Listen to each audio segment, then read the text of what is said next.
Sabe, muitas pessoas vivem pela realidade, mas o povo de Deus foi convocado para viver pela promessa. Por isso que a Bíblia diz que alguns confiam em carros, outros em cavalos, mas nós confiamos no Deus da nossa salvação. Viver pela realidade não é só olhar para um diagnóstico e crer que isso é real. Viver só pela realidade é olhar para um diagnóstico e achar que ele é o ponto final da minha história. Viver pela realidade não é sobre ver a crise e entender que a crise é má. Não, viver só pela realidade significa olhar para uma crise e não conseguir nutrir mais a esperança, porque a crise, para quem vive só pela realidade, é o final da história. Não há mais o que fazer. Assim como viver por fé não significa se tornar alienado, olhar para o tumor e negar a realidade de um tumor, olhar para uma crise e negar a realidade de uma crise. Isso não é fé, isso é alienação. Pastor, qual é o equilíbrio então? O equilíbrio é saber o que é real, mas se mover por uma realidade superior. Saber que a sabedoria que Deus concedeu aos homens para que se tornassem médicos, dá a eles autoridade para, a partir de um diagnóstico, dizer isso é bom e isso é mal.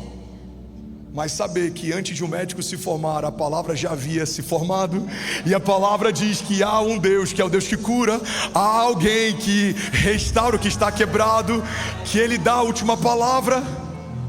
Alguém aqui comigo diga amém? Então tem momentos que a realidade diz uma coisa e a promessa diz outra. E a pergunta é: quem escolhemos ouvir quando a realidade e a promessa não entram em concordância? Olha para mim.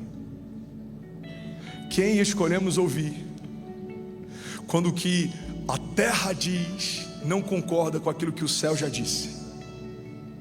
A terra diz vai ser mãe, o céu diz vai ser mãe, a terra diz não pode gerar. O céu diz vai ser o libertador de um povo, a terra diz nem a si mesmo pode se libertar. O céu disse vai ser pastor, a terra está dizendo cativo nas drogas e não vai sair de lá. Os céus disseram uma família que vai ser bendita, e de uma maldição hereditária eu farei uma bênção geracional. Mas a terra está dizendo não dura mais um ano, não dura mais um mês. Alguém está pegando isso aqui? O desafio da fé não é quando a realidade e a promessa concordam. Deus diz que o seu ano vai ser extraordinário e tudo te vai bem. Não é difícil ter fé quando as duas caminham juntas.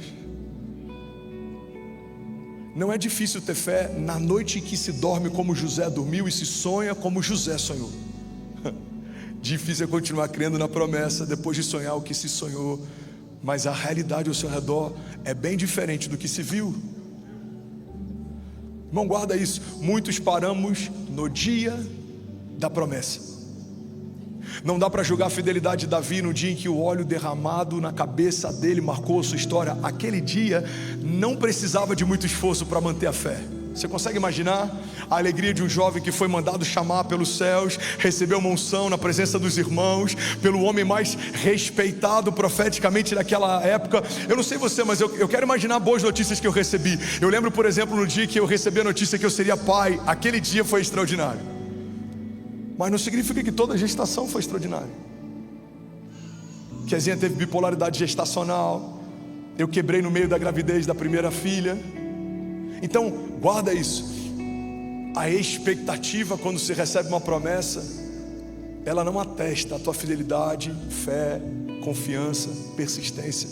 Porque depois que vem a promessa, vem um processo que leva à promessa. E é nesse lugar que às vezes a gente sucumbe, quando a realidade e a promessa não concordam. Alguém está pegando isso aqui? E essa é a pergunta. E quando as duas falam coisas distintas, em quem confiar? A realidade é palpável, a promessa não. A realidade ela é perceptível, a promessa não. A realidade ela é sensorial, a promessa não. O tumor que se pode tocar, a humilhação que você consegue lembrar, o trauma de infância que você insiste em nutrir. Não tem como alguém dizer para você que isso não é real. É real. Mas a promessa que foi liberada por um Deus que nem se vê. Lembra de Tomé quando quer insistir em tocar nas chagas de Jesus? Ele diz: olha, você crê porque vê, mas felizes serão os que crerão vão te ver, mesmo sem terem me visto. Ele está falando de um nível de fé superior, um nível de fé que Jesus está propondo a partir dessa insistência de Tomé. É uma fé que não se move pelo que se sente, é uma fé que se move pelo que se sabe. Quando Paulo propõe um culto racional, não é um culto em que ficamos apáticos, não é um culto em que somos céticos. Isso não é racionalidade, na verdade isso é burrice. Estar na presença de um Deus vivo que opera milagres e ser alheio ao que Ele faz ou fala, isso é ignorância. Estar diante da presença de um Deus vivo enquanto a palavra dele se manifesta e não me manifestar, reagir, me inclinar, persegui-lo, isso é ignorância. Tem muita gente confundindo ceticismo, indiferença com maturidade na fé. Não, você não é alguém que tem uma fé racional. Você talvez só se tornou um religioso chato. O que é uma fé racional? Uma fé racional independe do que eu visto. Uma fé racional independe da onde eu vim. Uma fé racional independe da cor das paredes, se é preta ou branca. Uma fé racional independe de vários fatores que a gente muitas vezes insiste em lutar por eles como se fossem princípios cristãos, quando na verdade são só parte de uma cultura religiosa. Tem gente que se escandaliza porque eu não prego de terno. Os missionários que trouxeram o protestantismo para o Brasil vieram de terno. E quem recebeu entendeu, isso é ser crente. Mas o evangelho está chegando em vários países agora. E se pessoas chegarem de jaqueta agora, pregando Jesus agora, eles não podem falar que só é crente quem usa jaqueta, porque não é sobre vestimento ou costume, irmãos. É sobre um princípio do reino de Deus. Uma fé racional não é uma fé sensorial, não é uma fé cultural. É uma fé pautada naquilo que eu sei a respeito do caráter do Deus que eu conheci. Alguém comigo diga amém. Então Paulo propõe uma fé racional, que não se emociona.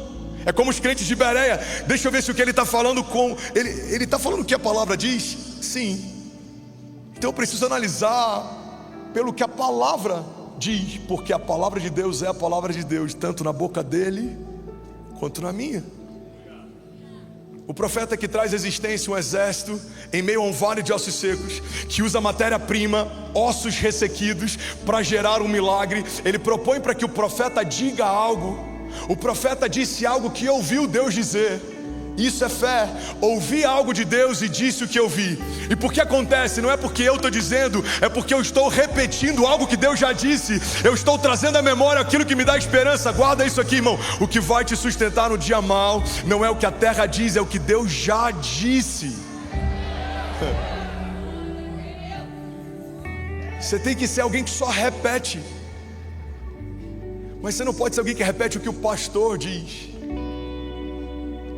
Você tem que ser alguém que repete o que a palavra diz. E se o pastor diz o que a palavra diz, vocês dois estão repetindo a mesma coisa.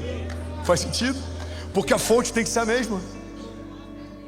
Sedes meus imitadores, Paulo diz, como eu sou de Cristo. A fonte é Ele, o princípio é Ele, a gênese é Ele quem mantém, a pedra fundamental é Ele. Ou seja, a partir dele tudo se constrói, tudo se alinha, e tudo que está desalinhado se denuncia. A pedra fundamental é por onde as obras se iniciavam. Ela era colocada e a partir dela tudo é alinhado, é feito. E tudo que está fora de alinhamento é refeito. E a minha pergunta é: em qual voz você vai acreditar quando a voz da realidade não concordar com a voz da promessa? Paulo naufragou, está numa ilha, faz uma fogueira. Você já ouviu 1000 vezes essa história? Ele vai pegar lenha, uma serpente pica a mão de Paulo. Todo o povo olha para a realidade e diz: vai inchar e vai morrer. Mas ele não incha e não morre. Aí o mesmo povo que se move por realidade, irmão, olha para mim, se mover por multidão é a garantia de que você vai ter uma saúde emocional doente. A multidão é assim: falam bem de você, ele é bom. Falam mal de você, ele é mal. Você está bem, Deus é com ele. Você está mal, Deus está punindo. Alguém já viu algo do tipo? Pastores tiraram a própria vida por não conseguirem ter da parte da sua congregação empatia, por estar enfrentando depressão. Criamos uma falsa ideia de que somos super crentes e não podemos ser vulneráveis, irmão. Crente chora, crente passa crise, crente passa momentos difíceis, crente é humilhado. O nosso Deus permite humilhação, mas Ele garante exaltação. No lugar da vergonha haverá dupla honra. O nosso Deus permite quebra, mas Ele diz que Ele não apaga o pavio que fumega, e Ele não descarta a cana quebrada. E às vezes Ele mesmo quebra. Quando a gente desce para a casa do oleiro, Ele quebra, mas Ele refaz. Porque não tem lixeira na casa do oleiro. Toda a ruína do meu passado se torna matéria-prima para o Deus que faz novas todas as coisas. Alguém está comigo aqui? Aleluia. Então eu preciso ter esse entendimento. Paulo foi ferido. A multidão que se move pela voz da realidade fala: ele é maldito. Os deuses tentaram matá-lo afogado, não conseguiram, e agora mataram ele envenenado. Aí ele não incha, não morre. Aí o que o povo começa a falar? Ele é um Deus, ele é abençoado. Paulo não teve medo quando foi picado, não se ensoberbeceu quando foi exaltado. Porque ele entendeu: a minha medida é a promessa que eu carrego, não a circunstância que eu vivo. Se a minha medida for a circunstância, Daniel era o homem mais infeliz da terra. Mas na verdade, Daniel era um homem escolhido por Deus no meio de um povo caído. A Babilônia testemunhou o amor de Deus por Daniel.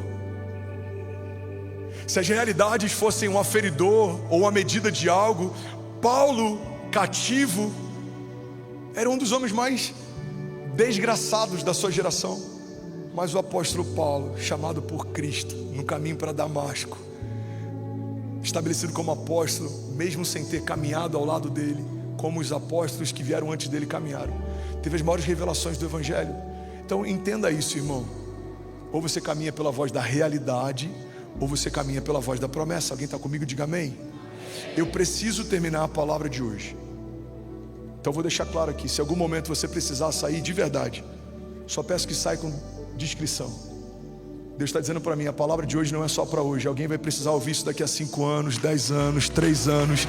Receba isso. E eu preciso ter zelo pelo que Deus me confiou. Hoje eu não vou ficar refém de tempo ou preocupado com o timer. Meu conselho, a não ser que seja uma urgência, oferte 20 minutos. Se você faria isso por um final de campeonato de futebol, ou por assistir um programa de TV, faça isso nessa noite. A palavra de hoje, eu creio que é um divisor na nossa fé. Deus está trazendo clareza sobre algo para alguém aqui. Alguém recebe isso? Diga amém. Hebreus 10, 23 diz: retenhamos firme a confissão da nossa esperança, porque fiel é quem prometeu. Retenhamos firme a confissão da nossa esperança, porque tudo vai tentar tirar de nós a confissão da esperança que temos. O dia mau e a realidade vai tentar fazer a gente desacreditar na promessa que veio antes da crise chegar. Irmão, isso é tão louco. A promessa chega antes da crise, mas a crise chega e faz a gente esquecer da promessa que chegou muito antes dela chegar. Antes de Saul perseguir Davi, a unção já tinha perseguido ele. Davi foi ungido e Saul não tinha se levantado contra ele. Antes dos irmãos perseguirem José, o sonho de Deus já tinha perseguido ele. Ele não tinha sido lançado no poço, ele não tinha sido feito escravo, ele não estava cativo. Então entenda isso: antes da perseguição de José veio o sonho de Deus. Antes da perseguição de Saul veio um sonho de Davi. Antes da cova dos leões veio sabedoria sobre Daniel. Entenda isso, irmão: mesmo a promessa chegando antes da crise, muitas vezes a crise nos faz esquecer da promessa. A crise só existe porque você carrega uma promessa. A cova só existe porque a sabedoria de Daniel enfureceu os sábios da época, que foram envergonhados pelo Deus de Daniel. A crise só submeteu sobre Davi porque a unção de reinado de Davi denunciou a ausência de unção para reinar, que não estava mais sobre Saul. Eu não sei o que você está vivendo, mas uma coisa eu quero te dizer: se você carrega uma promessa de Deus, certamente você vai enfrentar momentos em que a voz da realidade vai contrapor a voz da promessa, e aí você tem que fazer uma escolha. E é sobre isso que eu quero pregar nessa noite. Alguém está comigo? Diga amém. O tema da mensagem de hoje é: a promessa começa no impossível. Me ajuda a pregar. Fala para quem está do seu lado: a promessa começa no impossível. Promessa não é desejo, promessa é compromisso de Deus. Quando Deus promete, não é alguém como eu e você dizendo que está com vontade de algo. Deus não acordou um dia e falou assim: eu acho que eu estou com vontade de levantar Davi para reinar. Promessa não é desejo. Promessa é uma declaração, é um firmamento, é uma garantia. Números 23:19, Deus não é homem para que minta, nem filho do homem para que se arrependa. Porventura diria a ele: não o faria, ou falaria e não o confirmaria? Promessa na Bíblia não é intenção, é decreto. Alguém pode levantar a mão direita e declarar isso? Diga: promessa feita por Deus. Diga: não é intenção, é decreto. Outro princípio poderoso a respeito das promessas é que a promessa, ela existe antes da realidade existir. Gênesis 12:1 fala sobre o pai da fé. Olha o que diz a palavra: ora, o Senhor disse a Abraão: sai da tua terra, do meio da tua parentela, da casa do teu pai, e vai para o lugar que eu te mostrarei. E far-te-ei uma grande nação, e abençoar-te-ei, e engrandecerei o teu nome, e tu serás uma bênção. Deus promete a Abraão uma nação, num tempo em que Abraão não tinha nenhum filho. Se você quer caminhar por fé, você precisa aceitar a ideia de que aquilo que chamamos poder, a terra chama de loucura. A Bíblia diz: aquilo que para o mundo é loucura, para nós que cremos é poder de Deus. Deus não pega alguém que tem uma prole gigante, uma família extensa, que está num lugar confortável, que está estabelecido. Não, Deus arranca esse homem do lugar da origem, do lugar de segurança, do lugar de confiança, envia para um lugar que ele nem sabe qual é, e no meio do anonimato, começando do zero, numa terra árida, no meio do deserto, sem poder gerar, sem ter um filho, ele fala: eu te farei uma nação. Esse é o Deus que a gente serve, e é assim que ele faz. A promessa, ela começa no impossível. Deus começa pela promessa, não pela evidência.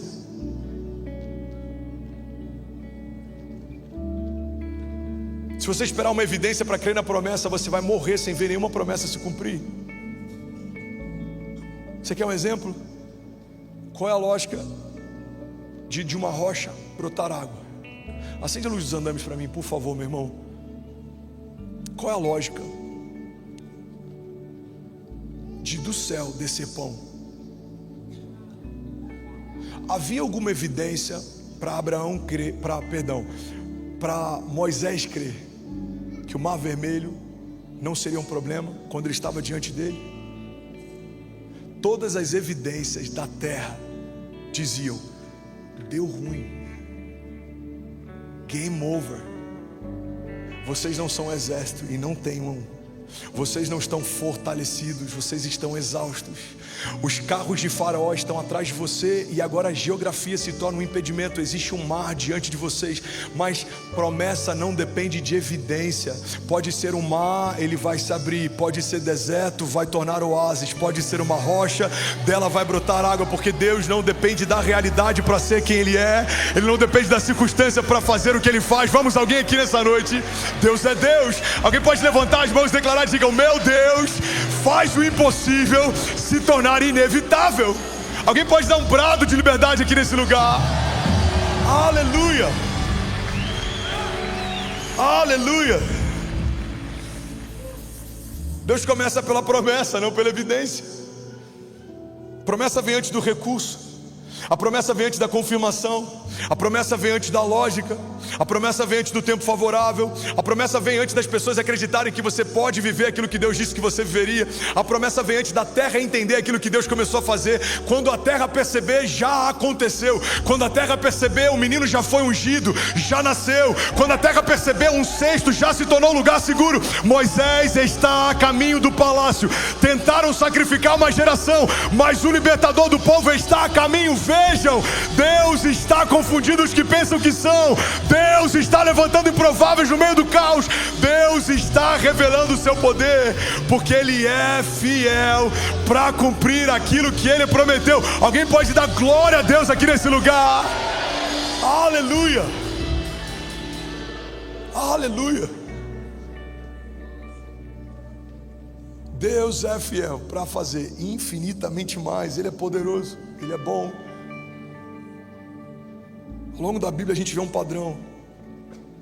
Deus fala, o tempo testa, a fé sustenta e Deus cumpre. Vou falar de novo, alguém vai pegar isso daqui. Qual o padrão bíblico da promessa, pastor? Deus fala, o tempo testa, a fé sustenta e Deus cumpre. Tem gente que ouviu Deus falar, mas não passou do nível 2, a temporada do teste do tempo. Tem gente que ouviu de Deus que geraria um filho, mas quis fazer Ismael às pressas. Carregando uma promessa, geramos muitas vezes precipitação. Não se sinta culpado, o pai da fé caiu nesse lugar. Eu e você podemos cair também. Mas entenda isso, o pai da fé decidiu sacrificar quando Deus pediu. Eu e você precisamos sacrificar o que Deus pediu também. O pai da fé se precipitou. Deus promete Isaac, ele gera Ismael. Ele considera 2, Deus só considera 1. Deus fala, pega aquele teu único filho, a quem você ama. Deus, mas eu tenho 2. Não, eu te dei 1. Com você eu trato do que eu te dei. O que você faz, você trata sozinho. Para você podem ser 2, 3, 5. Para mim só tem 1. Alguém está pegando isso aqui? Talvez alguns estão se envaidecendo porque tem muitas coisas nos seus tesouros. Mas Deus olha para os teus tesouros e vê os teus celeiros vazios.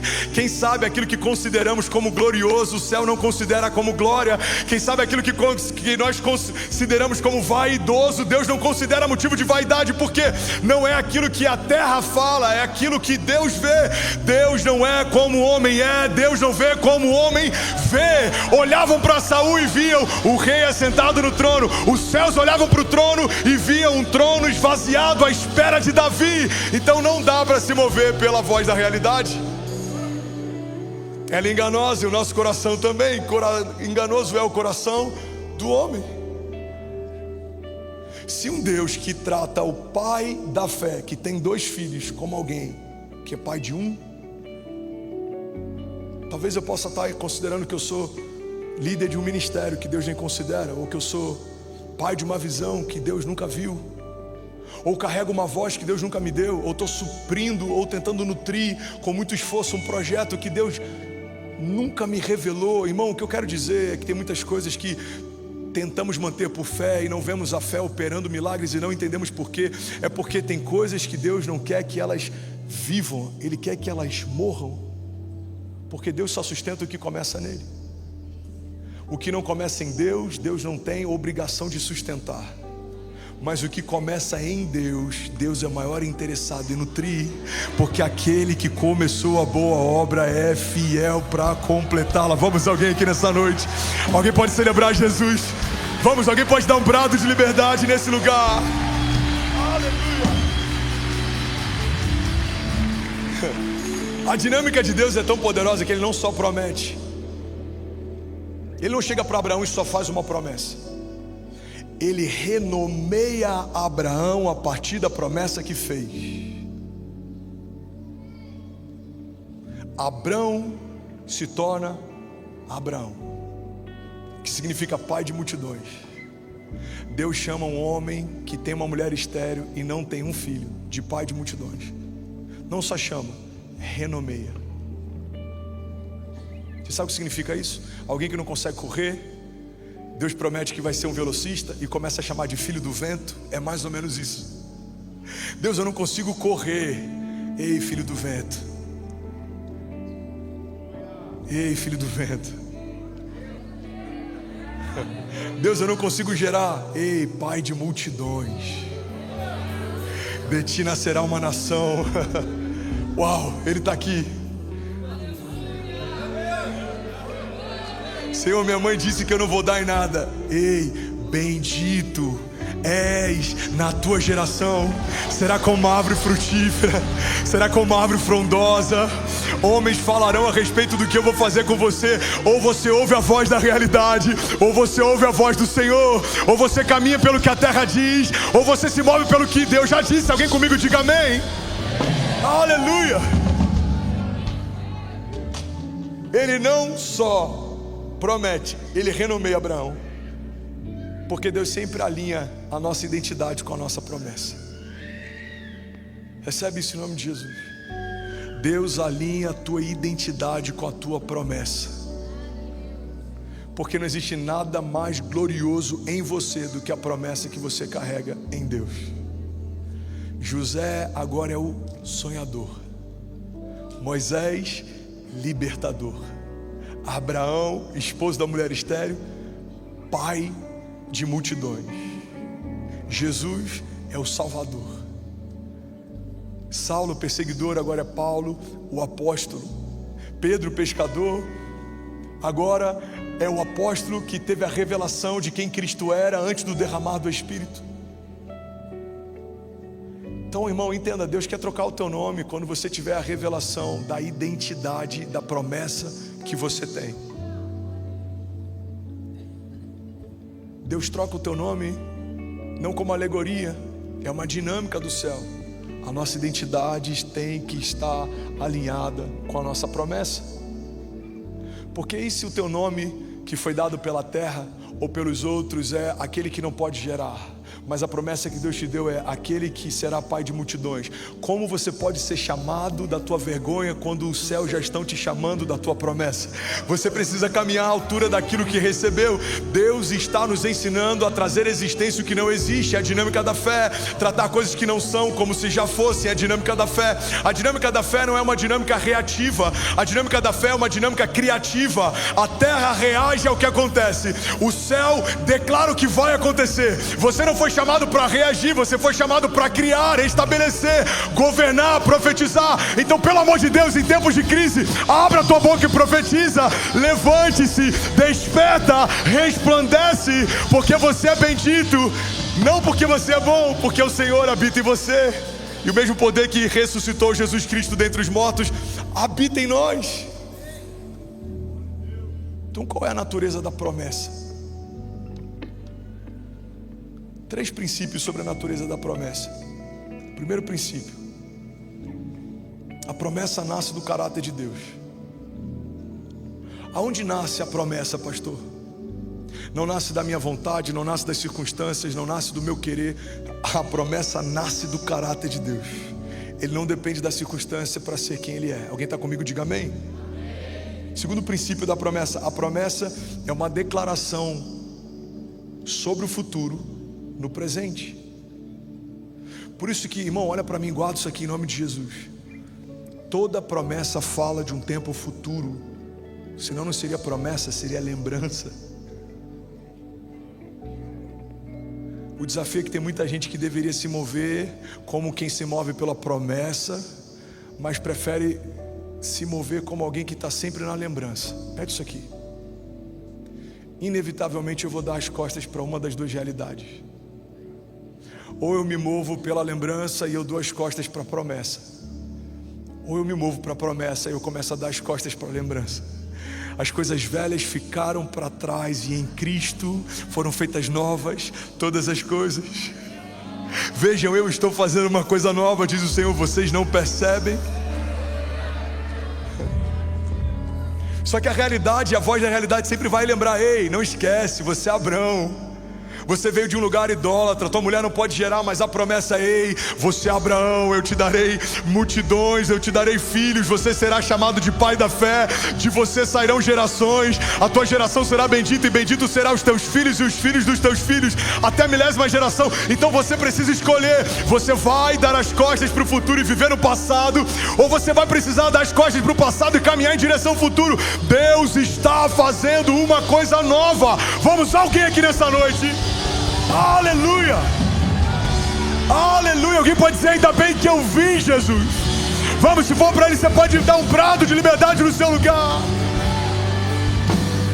Aleluia. Ainda bem que eu vim, Jesus. Terceiro princípio da promessa: a promessa carrega em si mesmo o cumprimento. Qual é o poder do cumprimento da promessa? Aonde está? Na promessa. É como se fosse um explosivo que carrega dentro de si o detonador. Irmão, olha para mim.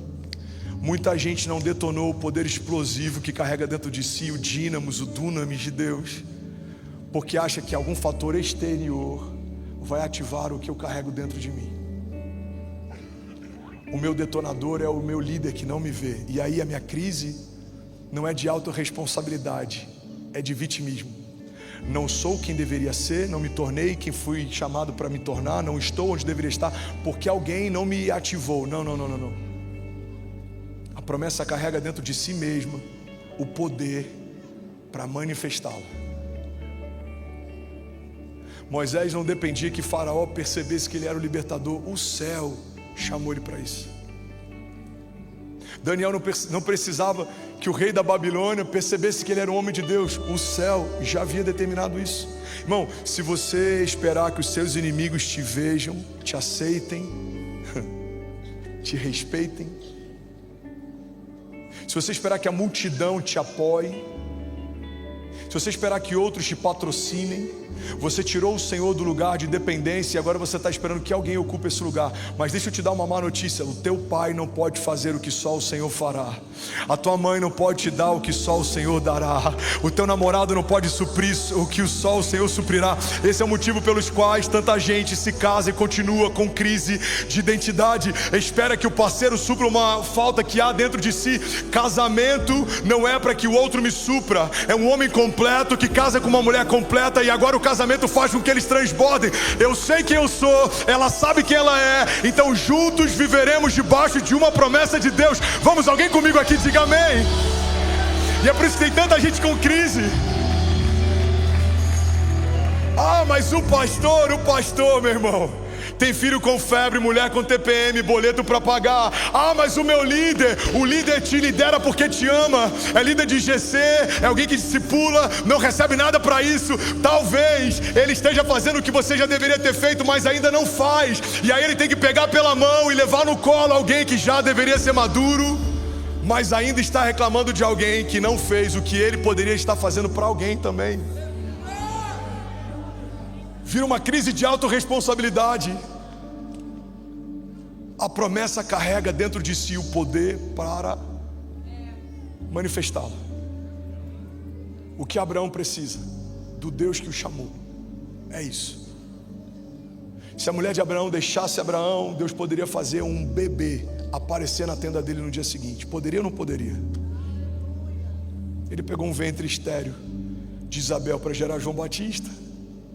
Ele pegou uma semente incorruptível, fez a primeira inseminação in vitro, eu falo com temor entre duas aspas, e ele implanta no ventre virgem de Maria.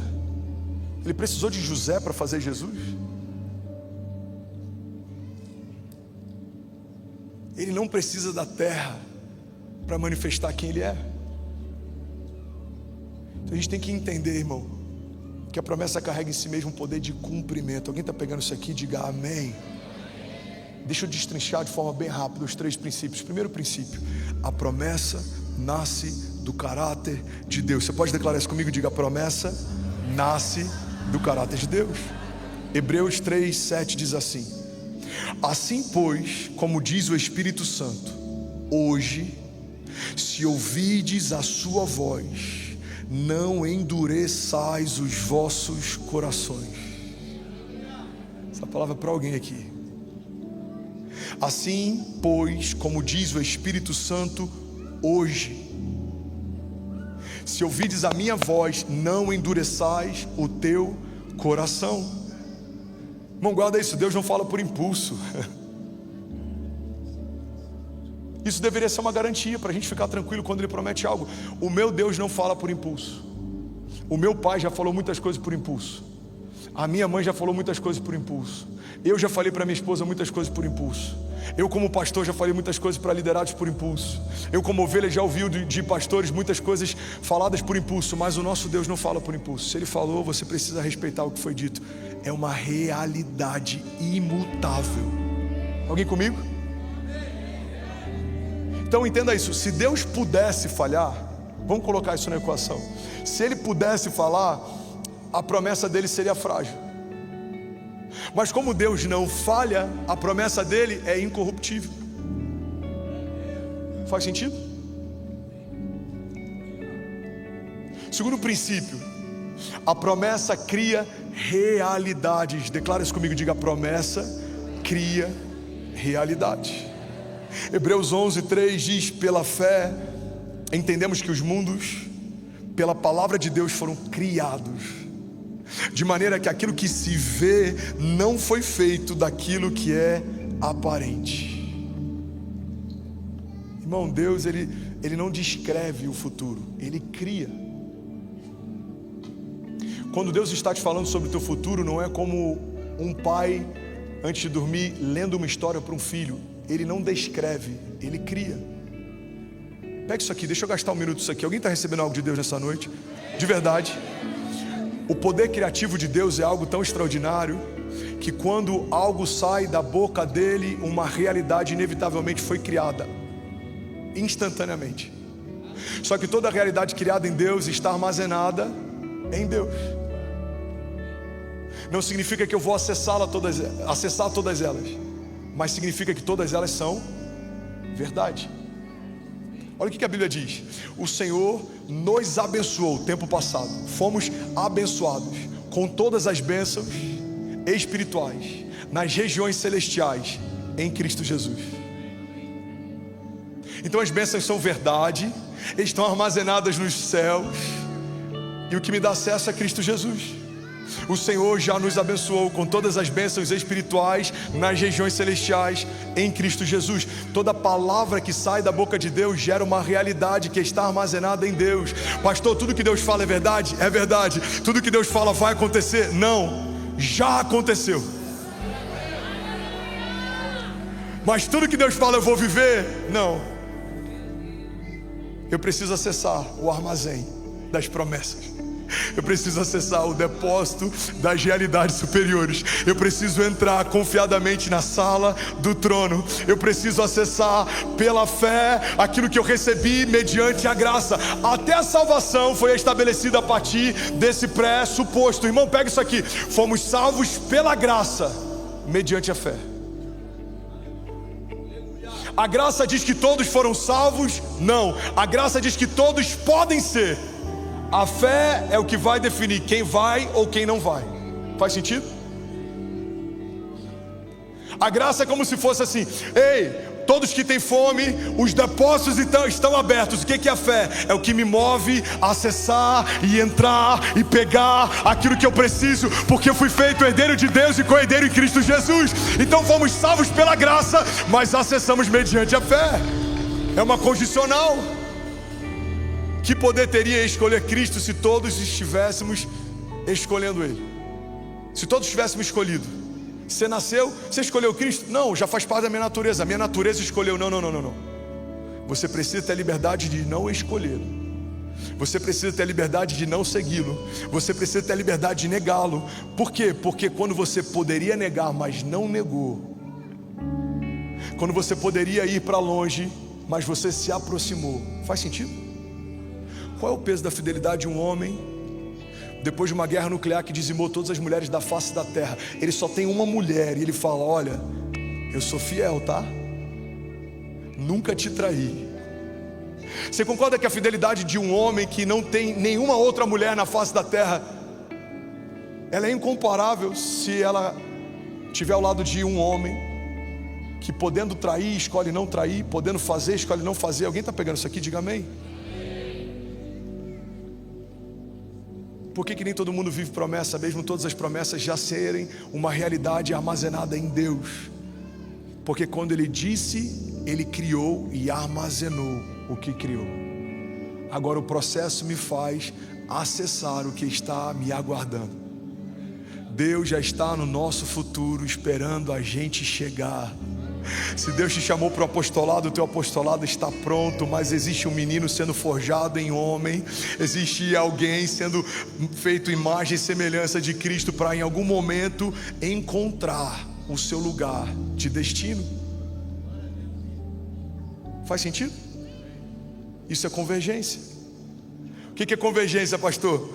É você estar em um lugar que você se tornou quem nasceu para ser. Você está onde nasceu para estar. Isso é convergência. Convergência não é Davi no pasto. Convergência é Davi reinando Israel. Ele se tornou finalmente quem nasceu para ser, e ele está finalmente onde nasceu para estar. É José com um anel de governo, sandália nos pés, governando o Egito. Ele se tornou naquele dia que ele nasceu para se tornar, e ele está onde ele nasceu para estar. É Jesus na cruz do Calvário sangrando no madeiro. E é por isso que Pedro é chamado de maldito. Pedro está tentando abortar Jesus do seu destino profético. Irmão, pega isso aqui. Quem não entendeu a promessa pode abortá-la achando que é zelo. Pedro fala: de maneira alguma eu vou deixar que você seja entregue. Jesus fala: você é maldito, aparta-te de mim.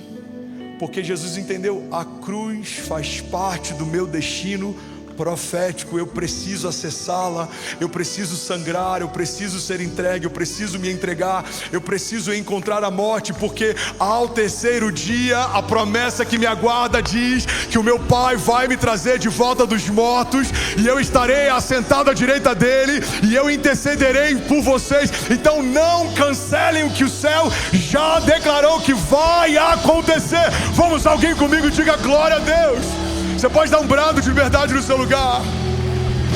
Aleluia. Aleluia. Assim como um arquiteto desenha, irmão, antes de construir, Deus declara antes de manifestar. Você nunca vai ver um arquiteto desenhando e pum, pode entrar, é a sua casa. Não, não, não. Deus declara antes de manifestar. Quando Ele manifesta? Quando a gente está pronto. Aí acessamos o armazém dos céus e entramos confiadamente na sala do trono de Deus. E eu finalizo aqui. O vocal pode subir, o restante do vocal. Terceiro princípio: a promessa carrega em si o cumprimento. Levanta sua mão direita e declara isso comigo. Diga: a promessa carrega em si o cumprimento. Vamos, fale como quem crê nisso. Diga: a promessa carrega em si o cumprimento. 2 Coríntios 1:20 diz: porque todas quantas forem as promessas que há em Deus, nele temos o sim, e por ele o amém, para a glória de Deus. Eu vou ler de novo, alguém pega isso aqui em nome de Jesus. Levanta sua mão direita. Porque todas quantas forem as promessas em Deus, temos nele o sim, e por meio dele declaramos amém, para a glória de Deus. Irmão, entenda isso. A promessa não é uma possibilidade, ela já nasce com sim. A promessa não é uma possibilidade, a promessa já nasce com sim. A Bíblia diz: para cada promessa que o Senhor nos fez, já temos nele o sim. Nós só declaramos amém, assim seja. Pastor, então o que eu preciso fazer para trazer à existência aquilo que o céu já me confiou? Você tem que se posicionar e profetizar. Você precisa abrir a tua boca e clamar, porque quem sabe o maior impedimento hoje entre você e a tua promessa seja um levante, um cansaço, uma palavra maldita, um laço de morte. Mas você está a um clamor de viver a tua promessa em nome de Jesus. Alguém crê nisso em nome de Jesus? Vamos, levante as suas mãos. Vamos declarar isso. Levante suas mãos.